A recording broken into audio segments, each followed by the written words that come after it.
"Don't open the door," the nurse whispered. They left another one. The cry outside was thin and broken, like a sound afraid of being alive.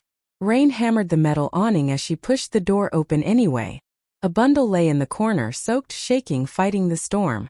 She knelt, pulling the blanket back, and froze. A baby no older than minutes. His face wasn't whole, yet his eyes were. They blinked up at her as if asking why he'd been born at all. The paper tag on his wrist read one word: Samuel. A man in uniform appeared behind her, flashlight trembling. Who'd leave a thing like that? She glared at him. Someone who wanted to forget they ever created him. The man shrugged, lighting a cigarette. Get him inside before someone sees. The cameras aren't supposed to catch this. Inside, the hallway buzzed under the sterile hum of lights. Monitors beeped, carts squeaked, and in the middle of that rhythm, a single cry carried like a cut in the noise. The nurse laid the baby on a heater bed, rubbed his chest until his tiny lungs fought back, then whispered, "You're alive, Samuel. Don't let the world decide otherwise." By morning, 2 administrators stood over the incubator, flipping through paperwork. "Defect," one said bluntly. "Cleft palate. Probably why they ditched him." The other scribbled a note. "Transfer him to St. Helena Orphanage before noon." The nurse clenched her jaw. "He's not a package." "Then don't treat him like one," the man replied, signing the release form. When the van arrived, rain still fell. The driver waited by the door, impatient, cigarette ash collecting on his sleeve. The nurse held the baby close one last time. "I hope someday you find someone who doesn't flinch when they look at you." The van door slammed and the sound was final, like a heartbeat stopping. St. Helena sat atop a hill, gray walls lined with ivy and echo.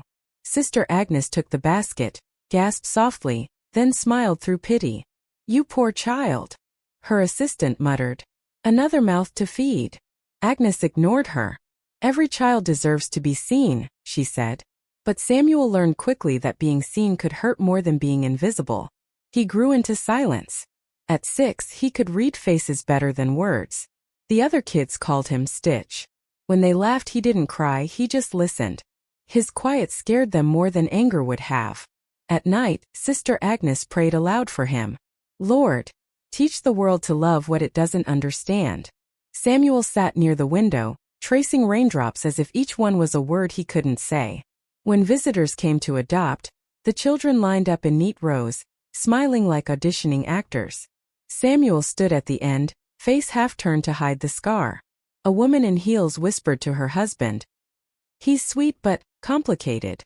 Samuel pretended not to hear. That night, he drew their faces on scrap paper, adding himself beside them, all smiling. He folded it, placed it under his pillow and whispered, "Maybe next time." By 13, he discovered letters. The mailman, Mr. Harris, noticed him waiting near the gate every morning. "You expecting something, kid?" Samuel shook his head. "I just like envelopes." The man laughed, handing him a blank one. "Then start your own story." That night, Samuel wrote slowly, "Dear Mom and Dad, I hope you're safe. I'm doing fine. I eat soup. I miss you." He folded it carefully, addressed it to wherever you are, and slipped it into the post box. Sister Agnes found it later and, without a word, stamped and mailed it. Weeks passed. No reply came. He wrote again. Then again. Each silence became part of the ritual. Every unanswered letter filled the box under his bed. Hundreds of folded confessions no one would ever read. When Jacob, an older boy, teased him, "They'll never write back," Samuel simply smiled. "Then I'll just keep giving them the chance." At 16, Samuel's handwriting grew steady, his words wiser than his age. "Dear Mom," one letter read, "I forgive you already, even if you never ask for it." The ink bled slightly near the edge. A tear had fallen before it dried. Sister Agnes once asked, "Why so many letters?" Samuel looked up. "Because they might need them when they're ready." One winter night, a storm tore through the valley. The power failed, and the children huddled near candles. Samuel sat alone at his desk, the orange flame dancing across stacks of envelopes. He wrote by flicker, each word carving warmth into the dark. "Dear Dad, I don't blame you. Maybe you were scared too." Water dripped from the ceiling, smudging his words into shapes like stars. The candle died, but he kept writing in the dark, whispering each line until his voice cracked. At dawn, Sister Agnes found him asleep, head on the desk, pen still in hand. The letters were stacked neatly beside him, tied with string. "You built a life out of paper, Samuel," she murmured. He stirred, eyes half open, smiling faintly. "It's the only world that listens." Years later, one of those letters would reach a stranger who would change everything. But for now, Samuel was still the boy they left in the rain, writing to ghosts, teaching the silence to speak his name.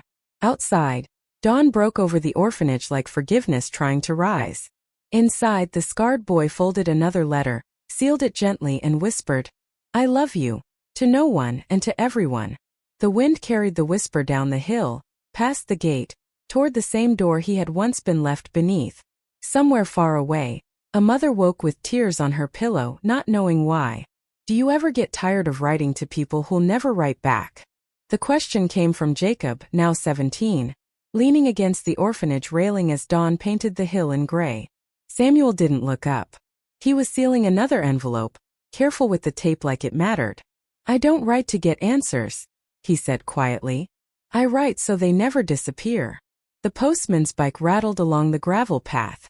Mr. Harris waved his cap. "Morning, boys. Any mail?" Samuel ran forward, holding out his bundle of letters with both hands. "Same address?" Harris asked, smiling. Samuel nodded. "Wherever you are." Harris sighed. "You know, that's not how the postal system works." But he took them anyway. Samuel always thanked him as if those letters truly went somewhere. Inside the orphanage, Sister Agnes sorted the mail. She knew most of Samuel's letters by their crooked handwriting and tiny drawings on the back. Sometimes she read the first line before sending them.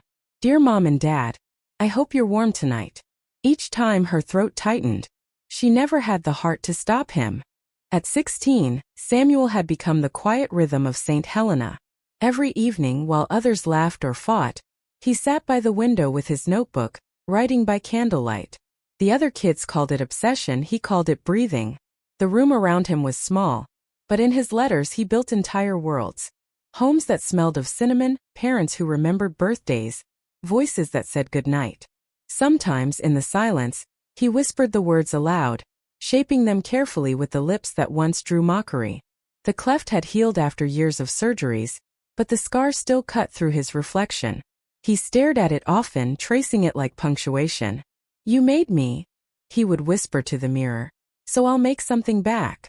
One afternoon, a group of visitors arrived, volunteers with cameras and perfect smiles. They moved through the orphanage taking pictures of smiling children, promising donations and bright futures. When one of them pointed the camera at Samuel, he froze. "Can you smile?" she asked. He tried, but it looked forced, stiff, broken at the edges. She lowered the camera. "Maybe next one."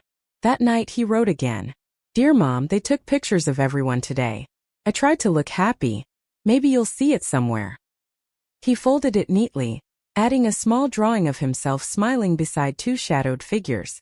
The next day, Harris told him the city was closing down St. Helena in a few months. "They'll move you to a public home, lad. You're nearly grown." Samuel nodded, pretending not to care. But that night his writing changed. It wasn't letters anymore. It was confession. "If you see this, please know I waited. Every year. I kept your name alive even when no one else remembered it." Jacob found him still writing past midnight. "You think they'll ever see those?" he asked, half teasing, half pitying. Samuel didn't stop moving his pen. "Maybe someone will. Maybe that's enough." Winter came early. The heat broke, leaving cold air that crept under the doors. Samuel wore gloves with holes, ink stains marking his fingers like battle scars. Sister Agnes caught him sneaking envelopes into the outgoing bin again. "You've written hundreds," she said softly. "How many more?" He looked up, eyes glassy but steady. "As many as it takes." She wanted to tell him to stop. That hope like his was a cruel addiction, but she couldn't. His faith shamed the world around him. A week later he followed Harris into town for the first time. The post office smelled of dust and paper. He watched sacks of mail being sorted, names and addresses shouted like commands. He imagined one of his envelopes sliding through those hands, traveling far away to a living room he had only built in dreams. Harris noticed his gaze.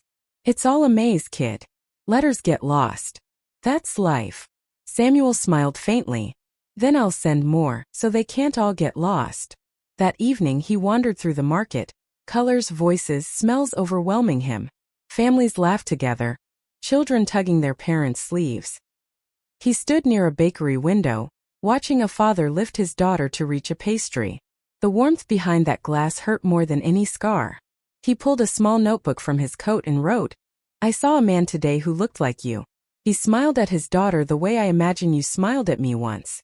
The page trembled in his hand. He tucked it into his pocket and walked back up the hill through fog and cold. Halfway home he stopped. A street musician played violin under a broken streetlight, the melody soft and lonely. Samuel stood listening until it ended. You okay, kid? The musician asked. Samuel nodded. I just like how it sounds when someone doesn't need words. By the time he returned, the orphanage was asleep. He sat on his bed, notebook open, candle flickering. The wind pushed through the cracks in the wall, fluttering pages of half-written letters. He whispered each name he had invented for his parents, Grace, Daniel, whoever you are. Then he wrote one more letter. Dear whoever reads this, please tell them I never hated them. Days later, news arrived that Sister Agnes was retiring. You'll manage, she told him gently. You've always been stronger than you think. He wanted to ask her to stay, to say his letters meant something, but instead he hugged her and said, Thank you for mailing them. She smiled, tears in her eyes. Maybe one day one will come back. After she left, the new caretaker, a man named Cole, ran the orphanage like a business. Mail's expensive, he barked when he saw Samuel's pile of envelopes. No more personal postage. Samuel froze. But they're all I have. Cole snatched one, reading aloud. Dear Mom and Dad, he laughed. Son, you think people like that remember you? They paid someone to forget. The words hit harder than any slap. That night, Samuel didn't sleep. He gathered his letters, hundreds stacked like fragile bricks of memory, and hid them in a wooden chest under the floorboards. Then he wrote the longest one yet, 5 pages that began not with Dear Mom, but with To the World That Left Me. He poured everything out. The rain, the laughter, the silence, the hope that refused to die. When he finished, the candle burned low. He sealed the letter and pressed it to his heart. If no one reads them, he whispered, then they'll read each other. Outside, the wind rose again, rattling the windows, carrying his words beyond the hill. One page slipped through the open crack, floating into the night like a fragile wing. It vanished toward the lights below, toward a city that didn't yet know his name but soon would. Do you realize what you just found? The intern's voice trembled, eyes wide over the dusty stack of envelopes. The journalist, Lena Moore, didn't answer. She brushed a layer of grime from the top one, reading the faded ink. Dear Mom and Dad, I hope you're safe. I'm still waiting. The handwriting was childlike, uneven. There were hundreds of them, bundled with worn string, resting in a wooden chest pulled from the orphanage basement. She stared at the return address, St. Helena Orphanage, Hillcrest Road. The orphanage had shut down years ago. The building now waited for demolition, forgotten like everything else that didn't matter to the world. Who keeps letters that were never mailed? The intern asked. Lena opened another envelope, reading silently. The words hit her harder than she expected. I forgive you even if you don't remember me. Outside, rain began to fall. Inside, she sat on the cold floor surrounded by Samuel's words, her pulse quickening with every line. There was no anger in them, just hope, endless and undeserved. Felt wrong, almost holy. She whispered, Who were you, Samuel? That night she couldn't sleep. The letters sprawled across her apartment floor like ghosts refusing silence. She searched old records until dawn, adoption papers, donation lists, orphanage transfers. His name appeared again and again, always alone. Samuel Ward B. No family name, no forwarding contact, just a birth certificate with the word abandoned. At sunrise, she drove back to the orphanage. The caretaker waved her off, shouting through the fence. Journalists already picked the place clean. Nothing left but mold. She slipped past him anyway. The hall smelled of rust and dust. Wallpaper peeled like skin. In the chapel, broken pews faced a cracked cross. She sat down, one of Samuel's letters still in her coat. "Dear whoever reads this," it began. "Please tell them I never hated them." She exhaled. "I just did." Her editor didn't like it. Another sad orphan story? Come on, Lena. Readers want heroes or villains, not pity. She leaned forward. He was a hero. He wrote to people who threw him away, and he still forgave them. That's what the world needs to see. The editor sighed. "Get me proof. Photos. Something that bleeds." She left his office without answering, her fingers still clutching one letter like a pulse. Back in the city library, she found a file marked Ward B Incident 2005. Inside was a brief note. Child found under hospital awning. Deformity noted. Parents unknown. A nurse's signature followed, Clara Hensley. Lena tracked her down through a retirement home. Clara was 80 now. Her memory fragile but clear when it mattered. "I remember the rain," Clara said softly. "He was so small, like he didn't belong to this world yet. I named him Samuel." She smiled faintly. "I wasn't supposed to. We don't name the forgotten ones." Her voice cracked. "He never cried like other babies. Just watched. Always watching." Lena showed her one of the letters. Clara's hand shook as she held it. "He wrote these." "For 20 years," Lena replied. Tears welled in the old woman's eyes.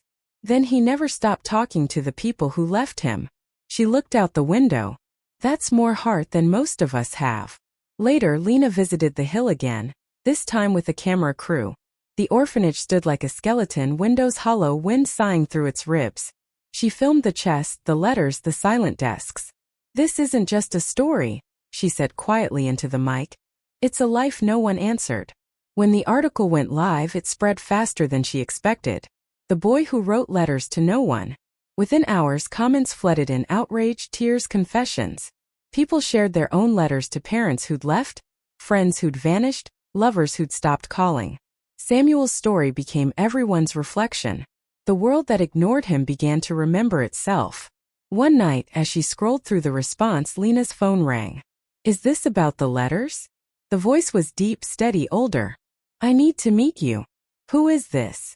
"Someone who should have answered 20 years ago." Then the line went dead. She sat frozen, the phone still in her hand. The next day, an envelope arrived at her office. Inside was a photo, a hospital ward, a young man and woman turning away from a crib, their faces half covered. On the back, 2 words were written in bold ink. "We're sorry." Lena's chest tightened. The handwriting didn't match Samuel's. She studied the photo again, noting a campaign badge on the man's coat, David Miller, State Council. She recognized the name. It was everywhere during election season. A respected public figure, married to a charity ambassador. Their slogan read, "Every child matters." The hypocrisy hit like a punch. She placed the photo beside Samuel's letters, her hands trembling. The same people who built careers preaching compassion had abandoned a newborn under a hospital roof. Now their forgotten child's words were trending worldwide. That night, Lena drafted her next headline. "The Politician's Secret. Letters from the son they left to die." But when she read it back, it didn't feel right. Samuel's story wasn't about revenge. It was about forgiveness. He had written love into the void, and the world finally heard it. She deleted the headline and typed another. "Love that survived abandonment." Before submitting, she added one more line at the end of the article, a quote from Samuel's final letter. "If no one reads them, they'll read each other." When the story aired on national television, footage rolled of the orphanage, the letters, and Lena's voiceover narrating Samuel's words. Viewers across the country watched in silence as the screen faded to a photograph of his first letter, written in crooked, trembling lines. In living rooms, people cried without knowing why. Some called their children. Others wrote their own letters. The world that had forgotten Samuel was now echoing with his name. And somewhere across the city, inside a mansion framed with glass and gold, a man stared at the news broadcast, face pale, hands shaking. His wife stood behind him, her eyes locked on the screen showing their son's first letter. Neither spoke. The silence between them said everything. He turned off the TV, but Samuel's voice lingered through the dark, written in every line he tried to erase. Dear Mom and Dad, I still love you. Outside, the world was waking up to a truth that no one could bury anymore. Are you sure you want to read it live? The producer asked, adjusting the mic on Lena's collar. The studio was silent except for the low hum of cameras warming up. She nodded. It's not my voice the world needs to hear. It's his. In her hands was the last letter Samuel ever wrote, creased, fragile, trembling slightly in her grip as if it still held his pulse. The red light blinked on. Across the country, screens flickered to life. Families eating dinner, students scrolling, old men in empty rooms, all stopped as her voice filled the air. This is the story of a boy who was left under a hospital roof 25 years ago. His name was Samuel. These are his words. She unfolded the paper and began to read. Dear Mom and Dad, if you're hearing this, it means the world finally found my letters. I never wanted to embarrass you. I just wanted to know if you ever looked back once. Her voice caught, but she continued. I'm not angry anymore. Anger kept me alive once, but love kept me human. I used to imagine your faces when I wrote. Maybe that was my mistake. I gave you faces that could smile at me. The control room went still. Even the producer, who'd spent years chasing scandals, lowered his headset. Lena's voice trembled. Forgive you. Not because you deserve it, but because I deserve peace. She lifted her eyes to the camera. He signed it. Your son always. In living rooms everywhere, silence followed. Then messages poured in. People crying, apologizing, confessing. Hashtags spread. Hashtag letters of Samuel. Hashtag forgive to live. News anchors replayed the broadcast until dawn. Across the city, inside a mansion of glass and silence, David Miller stood frozen before the TV. His wife, Evelyn, stared at the screen where their son's name burned brighter than any campaign slogan. Her hands trembled around a glass of wine. It's him, she whispered. He's alive in those words. David turned away, eyes wet but cold. We can't say anything. The election. She slammed the glass down. The election? You left our child to die for an image, David. Look at what he became without us. He didn't answer. Instead, he picked up one of the campaign posters on the table, his smiling face beside the line "Every child matters," and ripped it in half. It's over, he muttered. Everything we built. But Evelyn shook her head. No. Everything he rebuilt. By morning, reporters surrounded their gate. The headlines screamed the truth they had buried. Politicians' forgotten son speaks to the world. Protesters held signs with Samuel's words. Forgive even those who left you. David locked himself inside his office, staring at an old photograph. Two young parents leaving a hospital under rain. He remembered the nurse's face, the way she'd begged him to hold his son. He hadn't. He'd walked away, convincing himself it was mercy. Now the mercy belonged to the boy he abandoned. Lena's inbox overflowed with messages. A school requested to include Samuel's letters in their curriculum. A publisher offered to print them as a collection. But what haunted her most was one email, subject line, "We want to meet." It was from Evelyn Miller. They met in a quiet park at sunset. Evelyn wore no makeup, her eyes rimmed with sleepless guilt. I don't know if I deserve to read the rest, she said. Lena handed her a small box. They're his words. Not judgment. Just truth. Evelyn opened it and gasped softly. Hundreds of letters tied in worn string, smelling faintly of old paper and candle smoke. He waited 20 years, Lena whispered, and never stopped believing you'd answer. Evelyn pressed a hand to her mouth. He called me Mom and everyone. David arrived minutes later, shoulders heavy with silence. He looked older than his years. Evelyn glared through tears. Say something. He swallowed hard. I came to ask if there's a way to make this right. Lena looked at him with quiet disgust. There's no PR fix for this. Only truth. He lowered his head. Then I'll tell it. That evening he called a press conference.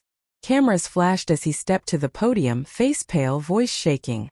25 years ago, he began, I abandoned my newborn son because he wasn't perfect. I told myself it was mercy. It was cowardice. Gasps rippled through the crowd. His name was Samuel. And he became more human than I ever was. He paused, gripping the sides of the podium. If forgiveness has a shape, It looks like my son's handwriting. The clip went viral. Some called it redemption. Others called it manipulation. But none could deny the power of the moment. The man who had built his life on silence was now breaking it before the entire nation. Days later, a public memorial was held outside the ruins of St. Helena Orphanage. Thousands gathered, children, parents, strangers, holding printed copies of Samuel's letters. Lena stood beside the podium as Evelyn placed a candle near the gate. She looked up at the sky. "If you can hear me, Samuel, thank you for teaching us how to be human again." Rain began to fall, soft and slow, washing the dust from the broken walls. A small boy stepped forward, holding a paper boat made from one of Samuel's letters. "Can I put it in the puddle?"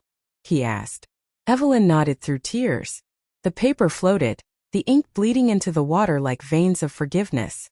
That night, every major channel replayed the broadcast one last time. The screen faded from Lena's face to Samuel's handwriting. Viewers listened to his voice through her narration one final time. If love can survive silence, maybe silence was never empty. Maybe it was waiting. In homes across the country, lights dimmed. Parents hugged their children tighter. Strangers wrote letters they'd never dared to send. And in that quiet ripple of humanity, Samuel's voice lived on. An invisible echo inside millions of hearts. The next morning, the nation woke softer. News anchors spoke slower. Even social media turned tender for a moment. The letters had done what no speech, no law, no campaign ever could. They reminded the world that forgiveness doesn't erase pain. It transforms it. At Lena's apartment, the last remaining letter lay under glass. She read it once more before leaving for work. "Dear whoever reads this, if I ever matter to the world, tell them I was never angry. I was just waiting for it to listen." She smiled faintly. "It's listening now." The camera panned out from her window, catching the morning sun bleeding gold over the skyline. On a nearby billboard, David Miller's face was gone. In its place, a quote in simple black letters. They tried to erase a life, but that life rewrote its meaning. And somewhere, in the unseen quiet of the world he'd once begged to belong to, Samuel finally rested. Not in grief, but in the peace of being heard.